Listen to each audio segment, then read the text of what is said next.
to be taken account when policies are being put in place. It can't be, oh, they pay it, let them pay it, they use it. It must come from a place of compassion, and it must come from a situation where we recognize that this bill is killing small business, it is killing individuals, and it is making life more miserable than it really ought to be. Imagine saying to somebody who owes 5,000, bring half or bring all. It is impossible. It will not happen. And force them to say yes, but when month end come, they will not pay because they don't have it. They have to be more taught in terms of how we treat people. So we had an economy that was strong. We had a fiscal house that was strong. Surplus after surplus. Our Prime Minister doesn't understand the importance of that. But it is mentioned by the CDB, it is mentioned by the ECCB, it's mentioned by the IMF, everyone else who understand how the economy works, and that it is important to have that as a buffer when unfortunate circumstances come, as they will one day, as we did with COVID, and we were able to go through COVID for 2 years, economy lockdown, and we were able to do it without borrowing 1 cent because there were surpluses that were accumulated that helped to make a difference in the life of our people. So we had a strong economy, evident. Look at some historic achievement. Tourism, for the first time, reached the status of the market port. Over 1 million cruise passengers 2 times in a row. Never happened before. And even with all the talk we are having, and we are happy that the cruises are still coming, we have not yet achieved, after 4 years, that significant milestone. We had a number of hotels that were there open under our watch. Park Hyatt in 2017, I think it was. Ramada bought about 300 plus hotel rooms in 2021. Ballantyne at McKinley bought a new accommodation in play, and it's still available. We had the smaller ones like the Pavilion Hotel on the Bay Road. We had Sunset Reef in West Bastia. So the hotel stock was growing as interest in the destination was improving over time. The contrast now, nothing is happening. The economy is dying. And significantly important is that the largest and best-known facility in our federation, Marriott Hotel, got quote-unquote a loan of $27 million. What is the purpose for that? When everyone thinks that tourism is doing so well, we're not quite sure. But we understand from the Director of Audit the purpose is to stabilize Marriott. And you ask, if the largest multi-million-dollar facility in tourism needs that, what about Timothy Beach? What about all those? What about Ballantyne's project? What about those homegrown and persons who have long been resident there? What about those operators on the Strip? Couldn't some facilitation be given to them? There's a contrast then between how we would have done things and have done things in the past, prioritizing our local people and indigenous involvement in the economy. So things are bad, things are bleak now. We left a strong fiscal house. Prime Minister, in his first interview with a journalist out of Antigua, said, we have enough money to do all the fancy thing I said I will do. Where has the money gone now? Squandered, and nothing to show for it. Okay, Dr. Harris, we're going to speak a little bit more about the contrast later down in the program. But what were some of the decisions that you made that you were most proud of? You spoke about the PAP program and keeping money in the pockets of the ordinary man. There are many projects really, and as I begin to think, my mind wonder which one, and I said, this one is nice too. I was very pleased because I was Minister of Agriculture on 2 occasions under the Douglas administration. And one of the saddest moments, and maybe Junior Liebert could relate to this, was when the sugar industry closed. There was tremendous lamentations. The expected payout for persons who had spent their life in the industry did not materialize. The government, by its calculation, Dr. Douglas had reported there were $44 million due to them. The government of the day paid, I think it was $28 million. We went and we found $16 million. In fact, we used effective diplomacy with the government of Venezuela, and they made a grant available to us so that we could cover all those people who were shortchanged. For me, that was a proud moment. When I look back at some of the photos, I see Viria Samuel from Tabernacle among the beneficiaries. I see people from Nevis who benefited. And I thought, but sugar wasn't in Nevis. And they said, but they were living here at the time. They contributed. They were omitted. There's a taxi man I meet every now and again. And he said, boy, I will never give up on you. Why? He said, you know, when they closed the industry, I used to work at the factory. Nobody gave me 1 cent. It is through you that I get this money, and I invested in a taxi bus. That to me was an important promise that we made that was being fulfilled very early in the term of the administration. Of course, I am also heartened that very early this part of the story had not been told. We inherited a Basté High School that was problematic. Our children scattered all around Basté. Time lost as teachers and students moved from one facility to another. We brought at an end very early, within the first 2 years. We had a new Basté High School, they're still using it, built and operationalized, where all the students, or majority of them, and the staff were now under one roof. That led to administrative efficiency, and it led to more effectiveness in people's ability to learn and to deliver. That, for me, was a proud moment, because remember the chaos at Basté High before, and we were determined that the students should never go back there. So we brought the temporary solution, which after 10 years, 7 under unity, 4 now, 11 years, is still what is there as the Basté High School. We did that as a temporary facility, the intention that once we had built the modern facility, that would have turned to some other public use. So that for me was another proud moment. In terms of the CBI, I was very happy. One of the very first effort we did was to seek regional collaboration. We had a special conference at OTI, I remember distinctly. We brought in ambassadors who had bilateral relationship, were the representative of their country, the US, Canada, etc. We brought them to OTI. We had, I think, was the Prime Minister of Antigua who had come in, and representative from all the other countries that were in the CBI, gave their views, speak to a vision that we need to do more together in terms of collaboration, marketing, standards, setting, etc. That happened in our first year in office. We were able to take a CBI that was in the IC unit, near death, because it had lost 2 of its greatest attractions. One, visa-free access to Canada. That was stopped in November 2014, and it therefore created a negative in the marketplace.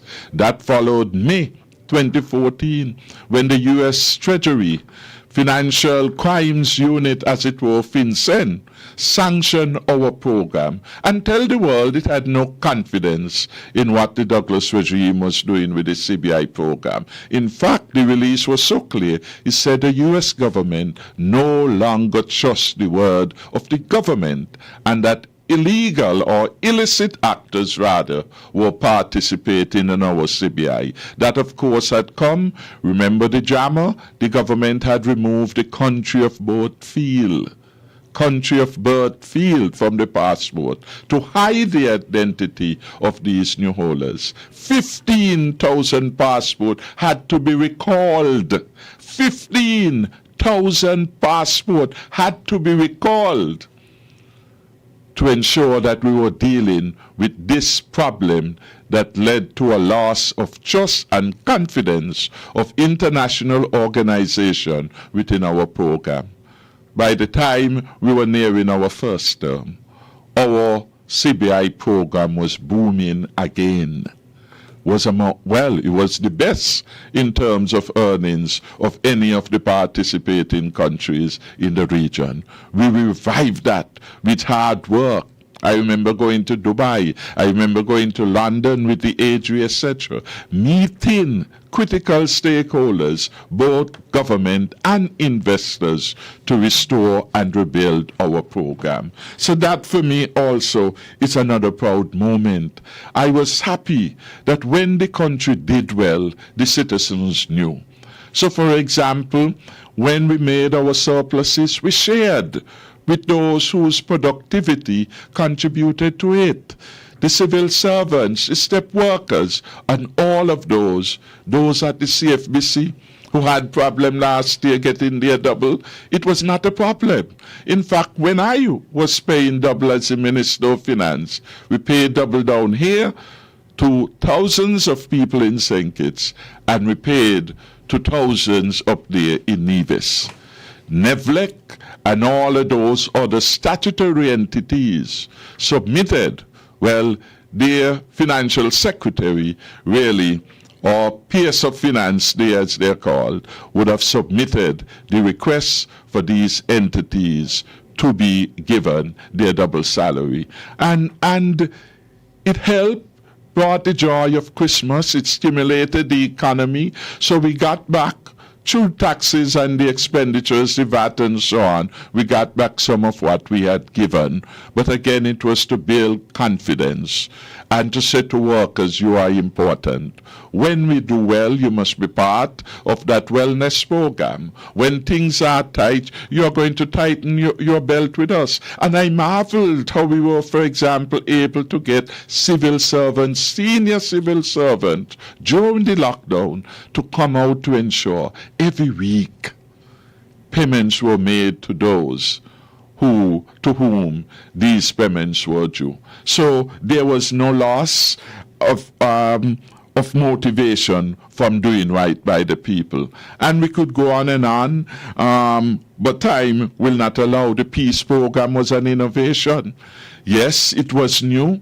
Yes, it was breaking new territory, and yes, some people didn't quite understand it, and I am sorry that perhaps our communication was not up to the task of showing to people that in our small country, every life is precious. Because the problem of the young man who had become quote-unquote a criminal was a problem for his mother, for his father, for his siblings who were going to school and had become the brunt of negative conversations about them and their family. And not only that, at the macro level, it was destabilizing our country. I recall over at Frigate Bay, I think they had a double or triple murder one night. Everybody got scared. And that was it does. It created too much or too many traumatic experiences in a country, locked our society down. So by a certain time, clear the road. And those in West could not go east or go central. Those things were ended through the application of the peace program. They came in, they call it by another name, but they spent millions of dollars on it too. but they have not been transparent in telling the people what is happening with their own monies. I felt comfortable being there at almost all handing over ceremonies for our housing program in Bastia, in Keon, in my constituency, in Sandy Point, in number 4, everywhere you could see. We never promised, of course, 2,400 and then only deliver 2. No, it was an ongoing program that did a lot basically to strengthen the economy. So tourism was doing well, construction was being incentivized, and we could have seen what was happening to the country. You drove to the country, you had an entire island main road for the first time in many years being completely resurfaced. I take pride to what happened at Old Road Bay, because every time there was adverse weather, we know that the traffic will have to be redirected. We know that those from Old Road may have to go and to come to Bastia going to Sandy Point. Thank God for Patrice Liebert and the technical team in Public Works. We solved that problem. And there were things like that that was happening. The second cruise pier, all of those things we marvel at now. Look them at work. When you see 2 and more ships, say thank God for the second cruise pier and the vision of the team unity government. Managing a small economy, Dr. Harris, is not luck. It takes discipline. What did discipline look like behind the scenes? And why was it important for you to get it right? Well, if we don't get it right, the consequences would be felt somewhere in the near future. And so, how did we, for example, manage to get surplus after surplus, while Dr. Drew in his large budget, for example, is projecting over $300 million in deficit spending, and there's nothing to show for it. And before this 2026 for that projection was over $300 million in deficit. So we have to know what is happening, as you said, in the background. The discipline, the budgetary processes were established to bring budgetary discipline to the financial management of the country. And so in our case, for March, the civil servants were active in preparation of the budget for the year to come. You're having technicians sending estimates, sending plans. You're having the physical development division, sustainable, examining what is doable, running figures, etc., to ensure that when we come to December, when the budget is there, the budget is a realistic projection of what we could reasonably accomplish. And so the budgetary processes were critical. We ensured that the Procurement Act, we brought it to life. It was passed before we came, but it never worked. We set up the first board for the Procurement and Contract Administration Act. And we put that in place, headed by the Financial Secretary. And that was to ensure, notwithstanding the recommendations coming out from, say, for example, Public Works, there was a second layer of evaluation of project determinations to ensure value for money was being had. So I think all of those things made it right. Doing it the right way brings the right results. And that was the hallmark of how the team unity government did things. And you contrast now. We are seeing things happen, never heard them discussed in the budget. It's as if somebody just wake up one night and say, well, I want this done. I want a child fund. You never hear them in the budget. There is no planning. And therefore, we are engaging on squandermania as a reactive approach, really, to governance. And that shouldn't be. The budget system is designed for proactive approach to the use and application of resources. So I think sticking to that process, making it work, consultations with stakeholders on a regular basis. All those things help us basically to do a better job at managing our resources and keep St. Kitts number one all the time. When you compare the federation that you led to the one that people are living in today, what stands out to you the most? What stands out to me is the unprecedented level of financial pressure people are under at this particular moment in time. There is no hurricane that could have caused that. There is no major calamity of which we know that could have caused this kind of anxiety in almost every area of socioeconomic life. And we mentioned some earlier. How do we reach to a position where thousands of persons can't pay the electricity? They are not all bad people. There had been persons who even paid their bills in advance. That's just the game they played in terms of their personal management. But now small businesses on the strip, down at the terminal, everywhere, in McKnight, in East Bastia, in Sandy Point, St. Peter's, Tabernacle, Keon, everywhere in unison, things not going well, and people are under pressure. And so it means that the government priorities are not the people's priorities. And it means that the government is disconnected. Because I think our Prime Minister, for example, safely at Beacon Heights, his electricity bills are taken care of by the states. We are not creating a confusion over that. His food being taken care by the state. Everything is being paid for. But he has left his hometown of St. Peter's and has become disconnected from the suffering, from the agony that is so pervasive as he lives in a gated community. It's an important signal to the people. People are suffering. Those that they elected are prospering in a wild and luxurious way. How could that happen? How could you take a chartered flight from here to go Nigeria, a crowd of 100 persons, and come back with nothing? And the constituent in Connery today can't find enough money to pay transportation to get her sick child to the doctor. That person also, their phone can't be tapped up. No data, no money there, money done. In other words, the hardship in our country at this time, even during COVID, and this is not just me saying that, I am only repeating what you hear on the ground.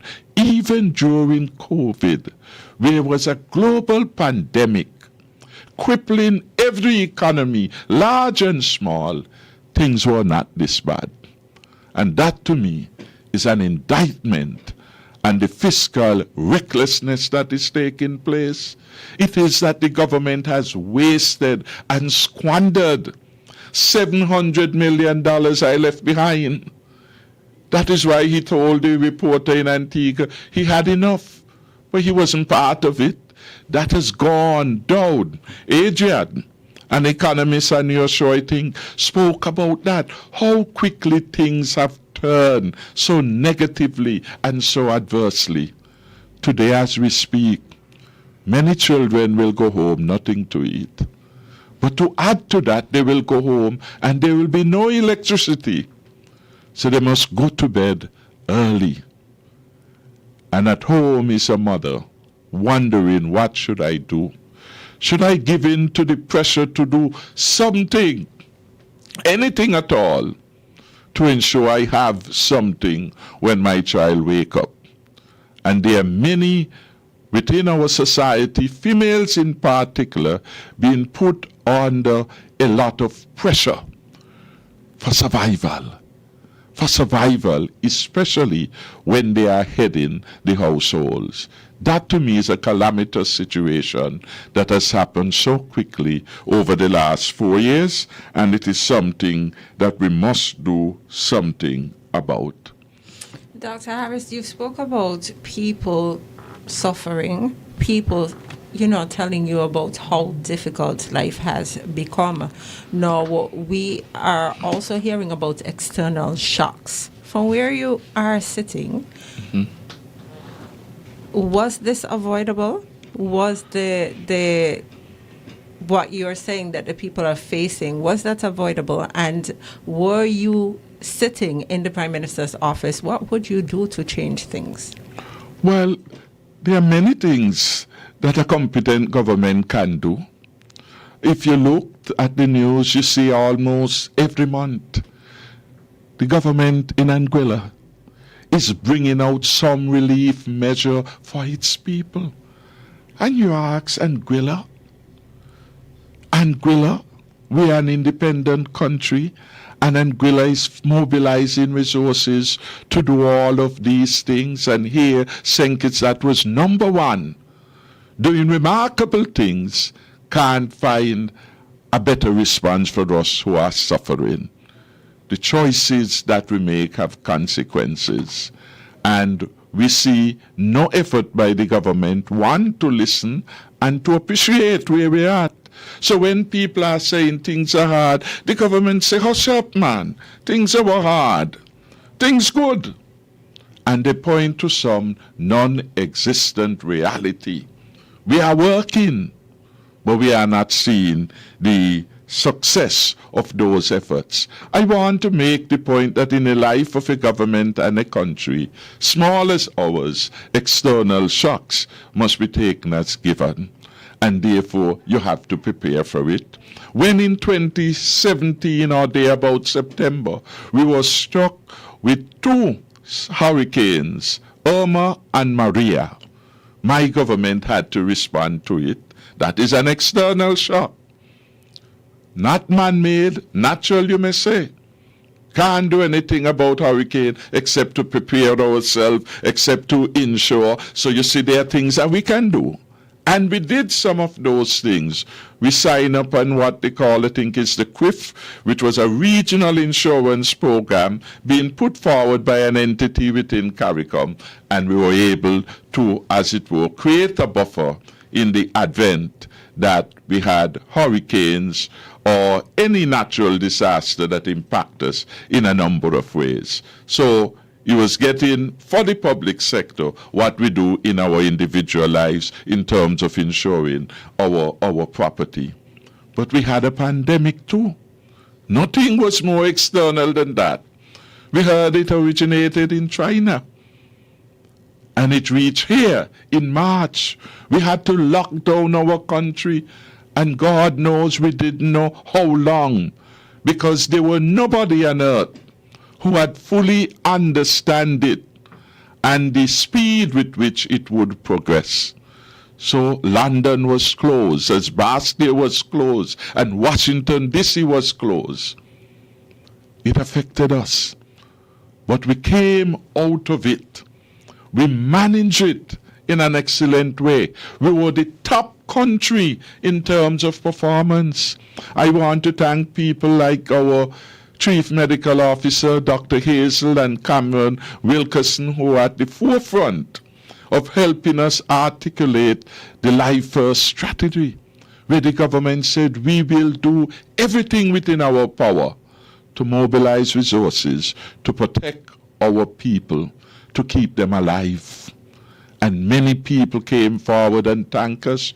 We developed the All of Society response, where at some of the programs carried on your radio too, volunteers were coming forward. The business community, the well-off were making donation because they could buy into a program that says we are going to save life. The short point then, even in adversity, the government is still the most powerful entity in terms of mobilizing resources to assist. We came up with the program $1,000 a month to help families. at a time when the country was locked down. We came up with, I think it was $500 support to the busmen. We came up with assistance because as things evolve, we see more vulnerability. We saw the case of the family with children with disabilities who needed special support, and we came up with a program that gave them more. It was that we had managed with the message from Genesis, years of plenty and years of lean times. And what we do was well spelled out by Joseph in the book of Genesis. He said, in these moments of plenty, you have to store up in the barns because lean times will come. Do you see this government doing anything to consecrate the future? How could they go up at Bratcher's property, start without permission of the estate, the beneficiaries of his estate, to knock down brick and spend millions of dollars to do a museum, when Bratcher's will explicitly says or did not authorize for his property to be turned into a museum? Bratcher's will said this property will go to his daughter and after her to each of her children in a particular order. Well put out. He was protecting his personal property into the family. Bratcher did say in his will, I want you to take my artifacts, to take certain other name assets, and you could have them displayed in a museum. Not that my house will be turned into a museum. He said, I was giving these things to the state. He was even proposing, I think it was 10 acres of land that he had that could be used for a particular purpose to help the state in basically protecting his legacy. Never did he ask that a museum. So how could a government get there? How could that really? And nobody in government, not the Attorney General, not the Prime Minister, nobody in cabinet who is a lawyer said, but if we are going to do that, we must make sure we are doing it right. Let us go and speak to the family. Could we get the will? I have a copy of the will, so they must be able to do that. I read it up to last week to refresh myself. And it is these kinds, what we must now call squandermania of the public resources, that are putting us in a bind. How could you explain that the smart hospital has not come for 4 years? And each time there's a photo up, the lands are cleared, big signs are being put up. It is a waste of public funds. And even while they were doing that, the government didn't know what was its lands. The government attempted to appropriate the land of a citizen who had to intervene. I mean, these things don't happen unless we have a Sesame Street government. This can't be a real government. A government with a surveying department, a government with a land registry, can't even demarcate its own bounds. So who is paying for all of that now? It is we, the citizens of St. Kitts and Nevis, paying for the waste of resources that is happening. And so if they had done a better job, all that we are going through would have been avoided, or at least the severity of the burden could have been offsetted by direct concessions and incentives.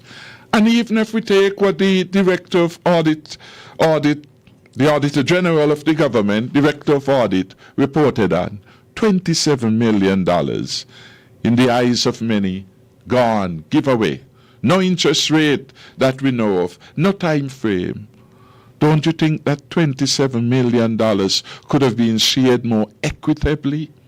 Small businesses, the lady with her hairdressing business who is now squeezed, can't pay her electricity because her customer do not have it to pay. The shops on College Street and Central Street and elsewhere all around the country were suffering could have gotten some relief. We have the wrong government and they're executing the wrong policies, and that is why we are where we are at this time. And it is very unfortunate. Things could have been done much better and relief could have come. We demonstrated it after the hurricane. 4,000 households had some form of assistance. For some, it was not the complete. For many, they were put in a better position than they were. And you go back to the tapes of all those interviews regarding the hurricane relief program from Pastor Williams and many others, and you see what a government of creativity, innovation can do for the people, even in hard times. And perhaps they were no harder time than the period of COVID. And we responded in the way that people felt some sense of safety, and they felt at least they could manage, not as well as they would like, but they could manage nonetheless. Dr. Harris, last week you spoke about your focus on the ordinary man and woman, the worker, the small farmer, the young person just standing out. Where did that come from? Well, I think in large measure, it came from my own experiences, that I could relate to the ordinary people as you expressed them. I could relate to the farmers and the fisher folks. I could relate to the young person who have left school with 13 subjects but can't find a job because jobs are scarce because our economy is dying. And the government has not a clue what to do. Tell them go live Beacon Heights, they know how to do that quickly. Tell them to spend some time rectifying the issues and creating hope and opportunity is a more difficult task. My father was a farmer, so I grew up around farming. And the harvest is always the good time. You see the fusion, well, you see coming to fusion your labor of love on the land. But then you need to do the hard work of plowing and planting and fertilizing and all those things. And I know you could come next day and the bunch of bananas that you had intended to sell to the market, that God, whether the monkeys or the birds, would have devastated you. So I understand where they're at, and that is why when we were in government, we provided a lot of concession to the farmers. And certainly, agriculture was not as chaotic. In fact, it was never chaotic under Team Unity. And we had in stock almost all that was required for the farmers to basically get on with the job of producing for us. That is now a stark contrast. You could read a list of items and they don't have them up at the department, which is really the central avenue to which farm supplies are being provided. And that is no longer there. So again, I relate to my own situation growing up. Could not find a job. Luckily, when I had almost but given up, I came across Social Security, and instinctively I said, I'm going to apply to that place. And I went in to see Robert Manning on invitation. And after the interview, he said, you have done very well. You will have the job unless the board of directors tell me otherwise. And that began my first job after leaving sixth form. So I think those reality brings with you a consciousness about the special place of people, whether they are farmers or the ordinary citizens, and what we must do to ensure that all of our people, because we have to be an inclusive society, all of our people are doing well or have that opportunity to do well. And these categories of persons that you mentioned, basically, they had a better place. They had a government that was more caring. They had a government that was willing to hold their hands and help them along with their marketing. I went over at Marriott and I made noise with them on several occasions regarding opening up for the farm produce. I was delighted when I met with the leadership of Park Hyatt when they told me not to worry. They are basically going to develop a very strong relationship with the farmers and with the fisher folks. And I was delighted to know that they wanted to have the local produce in their hotel. And every hotel must, as a requirement for doing business, make that undertaking to support as necessary the local community as much as possible, so that the trickle-down benefits are there and realizable by more of our people. Dr. Harris, you came up through the ranks of the labor movement. Tell us a little bit about what that movement meant. The labor movement, meaning the Trades and Labor Union and the Labor Party, did quite a lot, at an era in which our country was under colonial rule. And there was a need for a new approach that speak to the empowerment of our people. And I think that is where the labor movement made its greatest contribution. How do we get the ordinary folks, the meek who shall inherit the earth, to become part and parcel of our St. Kitts and Nevis in all areas that matters, in business, in government, in sports, because everywhere we were, as it were, ostracized, whether by skin color or our own poverty situation. These were all hindrances, and I think through the work of the union, through the work of the party, legislatively, we were able to reach to that point where the country was being transformed socially, education, healthcare, and so on. And to the point where we now reach a level of advancement and development that Robert Bradshaw in the 70s were now ready to take us to the next phase of an independent journey.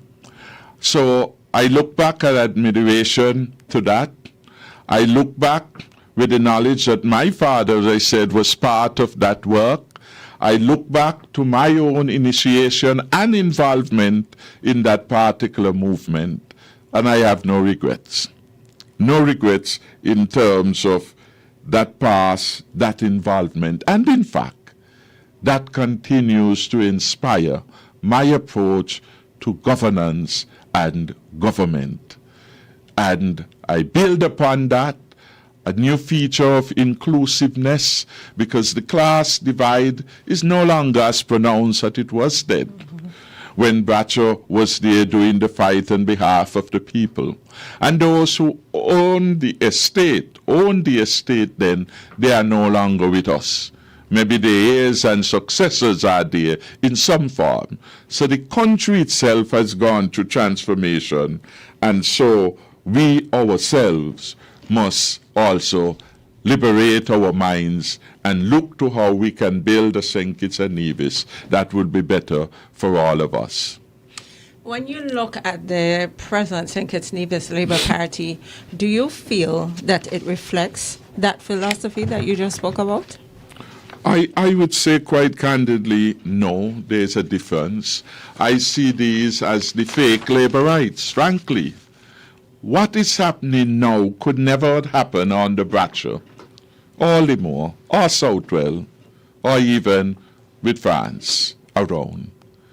This is a so-called new generation of labor rights, fake labor rights, maybe more apt a description, that has no rootedness in the history, in the philosophy of the labor movement, for which they are now the beneficiaries. And we take, for example, I mean, Church Street. That was one of the busiest streets. People go to get redress for their problems up at the factory and elsewhere. Maybe 90% of every person who was registered member of a trade union belongs to the trades and labor union.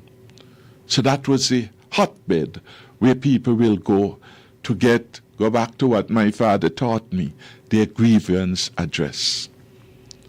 And over the years, and Bratcher was a man very thoughtful about the issue of lack of enfranchisement, or put another way, the disenfranchisement of his people. So social security for him had to be where it was easily accessible. And I suspect those thoughts also pervaded that led to Massey's House and Church Street, easily accessible. And for all Massey's House had been for the labor movement. When labor found a rich friend, where did labor go? Abandon Massey's House. We have a new house. New place. And Massey's House is literally nothing now. An abandoned property from all appearances. Anybody with any attachment to history would say, let us fix that up. For that property, they went through several battles. And I was among some of them who were fighting to keep it when it was under pressure. When the bank and other persons wanted to take Massey's House. And my father had to go and give hundreds of dollars for them to pay up to preserve that. What do you say now that they have abandoned it? There was a man doing some business in the Massey's House. And you know what? The leaders of that movement did? They drove him out of Massey's House. And if we believe his version of it, he was in advance with his payment. The man is still alive. He's a good friend of mine now. I reached out to him because I couldn't believe that the labor movement could so wickedly turn on its own. A poor ordinary man attempting to make a success of his business. And those fake labor rights tell him go. No civility in the manner in which they did it. It was unfortunate, but it speaks to where we are with the disconnect from the philosophy, from the issue of empowerment and enfranchisement. We were at the centerfold of the labor that I knew and grew up in.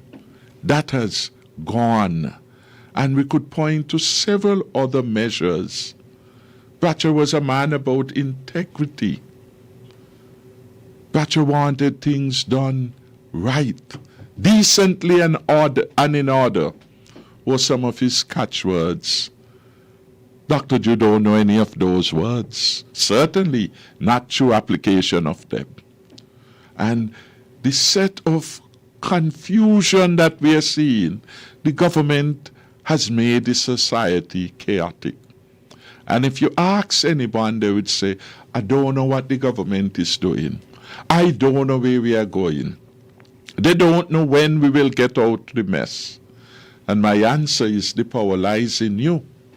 Once you can vote, you could bring an end to the life of the government and give us a government that would be stable, that will show competence, and that will deliver for you. Dr. Harris, we are almost out of time, but for the family worried about paying their bills at the end of the month, worried about food, putting food on the table, simple things, day-to-day things, what do you want them to know? What words of encouragement do you have for them? I think I can give them very helpful words of encouragement. The future needs not be as dark and gloomy as it is now. And I want our people to have hope, because better days must come. And better days will come if they use their franchise in the right way. We had, and I want to go back to Genesis, we had 7 years of plenty. And as it is now, the word on the street, we are like in 7 years of famine. The people will have the opportunity to reclaim their future and ensure that you have a government in place, competent, experienced, and caring, that could deal with all the vicissitudes that would happen in the normal sphere of life in the country. Put the country back to work again. That is going to be critical. We must have a policy that not just stabilize the price of gasoline, and even there they have failed. Even there, the government has failed with such a simple matter, coming in late with their response. But the entire economy has to be repositioned. The People's Labour Party has a team at work that will be able from day one to set the country right again, creating jobs, creating opportunities, protecting the vulnerable in our society, redeeming all the misdiagnosis and disasters that are happening in our health sector, in particular at JNF, bring proper health care to our people again. And so we ask the people to join hands with us, to come work with us. I believe that with the team that we will be presenting to the people in the not too distant future, the people can have their hope revived. That there comes a party with a team of people who are like us, who can connect with you, connect with your family, connect with your hardships, your pain, in good times and bad times, and say, I know this feeling. Yours may be a bit unique, but I've passed that way before, and I am committed to assist you.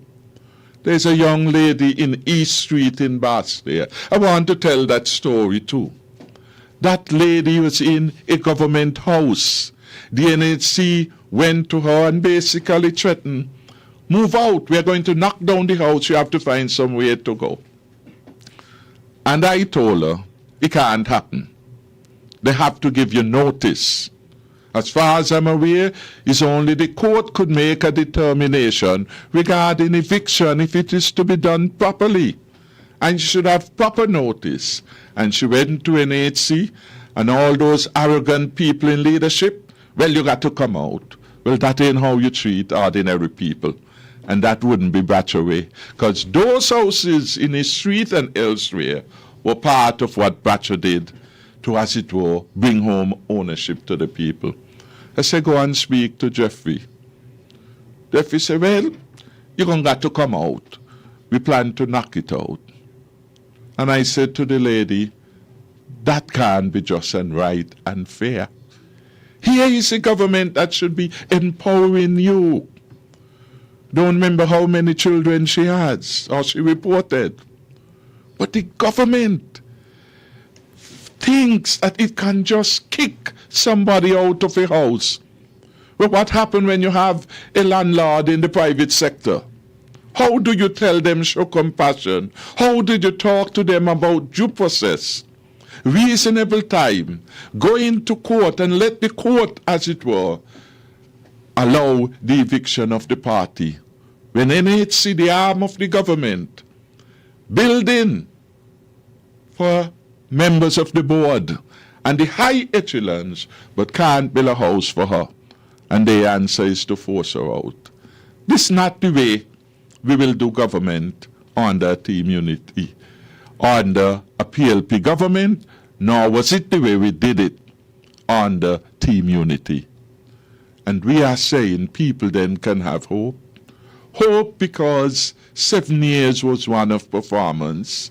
7 years was one of looking out for you, the people. They are now saying it, whether it was PAP or Peace or any other program or just our road network, just the way we did things. We were there.